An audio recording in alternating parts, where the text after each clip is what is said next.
With a decision expected soon regarding phenom Japanese pitcher Roki Sasaki, in today's True Mets Talk podcast episode, we are talking about, do the Mets actually have a chance at signing Roki Sasaki this offseason? Let's get into it.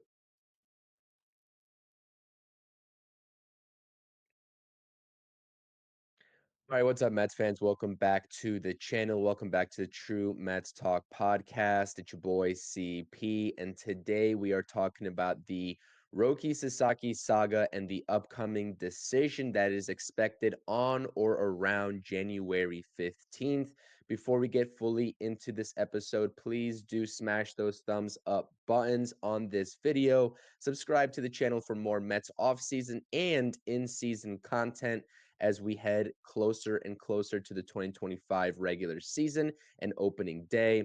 And please let me know your thoughts and opinions down below in the comment section. Okay, we do have a latest report slash update coming from Ken Rosenthal himself surrounding the Roki Sasaki sweepstakes.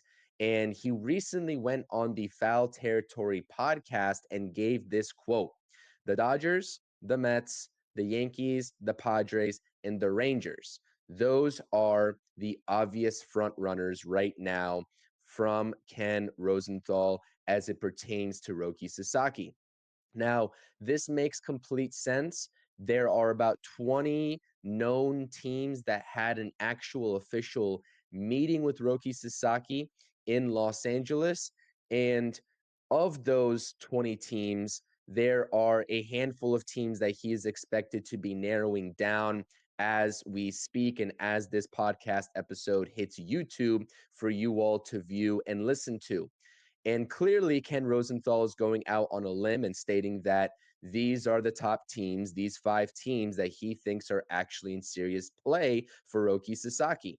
Now, what's interesting about the Sasaki sweepstakes and the actual meetings that have gone on is that, we're talking about a guy that is 22 going on 23 years old. He's not quite at that age 25 level where he can go ahead and get a huge payday like Yoshinobu Yamamoto did last offseason. He is going to be getting similar offers contractually and money wise from all these different teams in their international free agent pool money. Does that change the ball game in terms of the situational fit that Roki Sasaki is seeking from his next team that he decides to choose? And on yesterday's Mets Hot Stove Live podcast episode, actually, it was a live stream between Rob and myself. We were talking about this very situation, and this is exactly what I had to say in terms of what Roki Sasaki could prioritize, given he's not going to have an immediate payday, and trying to prioritize the situational fit with his next team. Let's take a look. It's kind of these teams that are not named the Los Angeles Dodgers that have the hardest time here, because the Dodgers have, they can put a presentation up of their potential hypothetical rotation, a star-studded rotation, and be like, listen, you are not going to have that pressure. This is Los Angeles and there's pressure in that regard, but we are going to give you the most time and the most protection around you in order to develop your skill set and hone in on your craft. And the Mets, quite simply, from the way that I'm estimating this, is that their pitch to him is more of, we can't give you that time. We are confident in your abilities. You're going to have to perform for us on day one.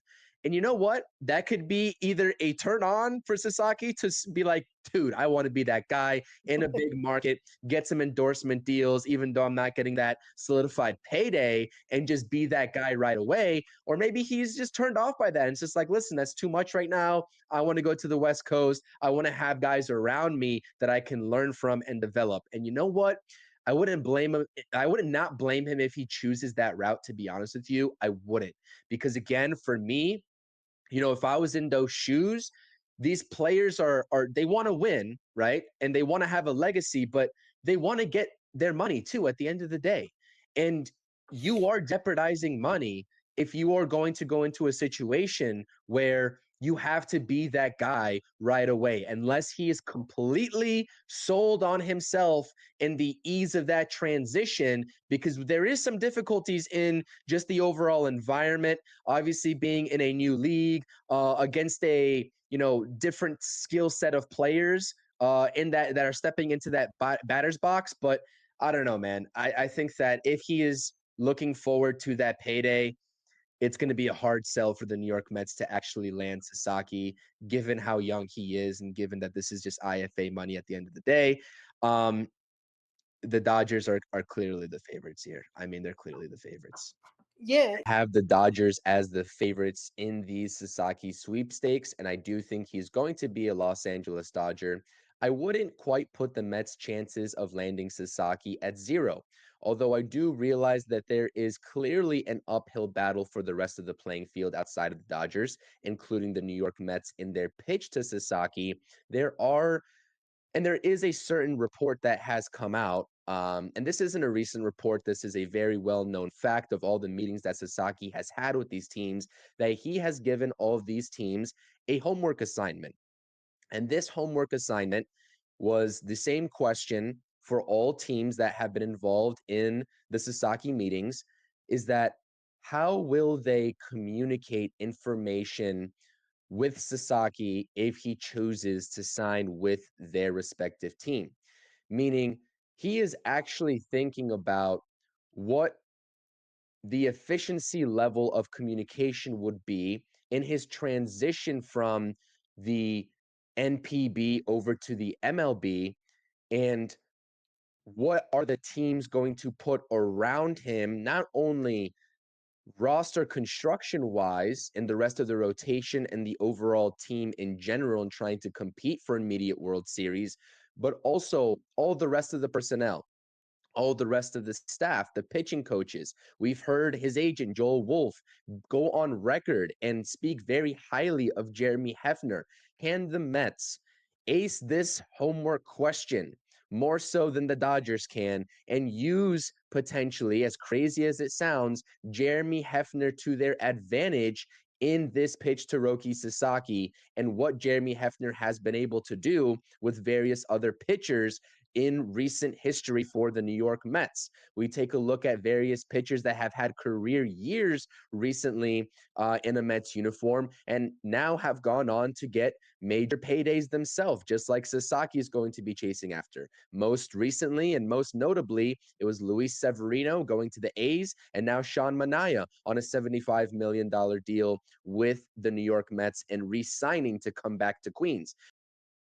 Clearly, in that snippet that I just showed of our Mets Hot Stove live stream, I named the Dodgers as my favorites for a particular reason in the rotation that they have put together and the comfortability that Sasaki could have and experience in fitting right into that rotation along some star-studded names that, quite simply, at this point of the offseason, the Mets can't offer Sasaki just as much as the Dodgers and maybe even the Yankees can.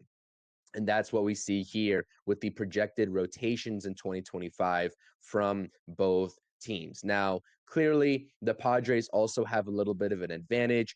There's an established connection between Sasaki and Yu Darvish. Yu Darvish has about 4 more years left on his contract and could be a great mentor out there for Sasaki out in San Diego. The Yankees have Cole and Max Fried now headlining their rotation, and you can put Sasaki perfectly into the middle of that rotation, right in front of a guy like Carlos Rodon and Luis Heel.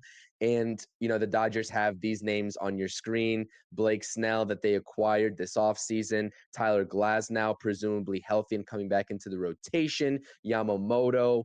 I know Ohtani has a couple of more hurdles left to go through in his rehabbing process, but he is expected to be pitching at some point this season for the Los Angeles Dodgers. Roki Sasaki can fit in right there as a starting pitcher 5 and have all of that pressure lifted from his shoulders in such a star-studded rotation.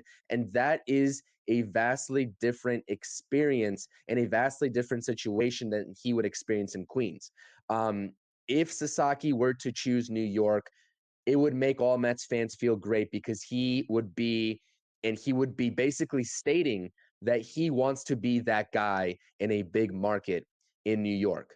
And being that guy is just what he would be, particularly on day one. Now, I'm not saying that he is going to be the opening day starter if he signs clear cut, but when you take a look at the actual projectability of this rotation, Sasaki would definitely be your headliner, followed by Kodai Senga and Sean Manaea and the rest of this rotation. And as we've stated time and time again, this rotation for the Mets, just as the rotation last season going into the season in 2024, there's some question marks here. How is Frankie Montas going to bounce back in comparison to his Oakland Athletics days? David Peterson, can he go ahead and continue that success to the tune of a 2.91 ERA that he pitched to? And can Sean Manaea replicate what he did last season with the New York Mets and what was a career year for him as well? I do have a lot of confidence in this Mets rotation, but I think objectively speaking, there are question marks involved here.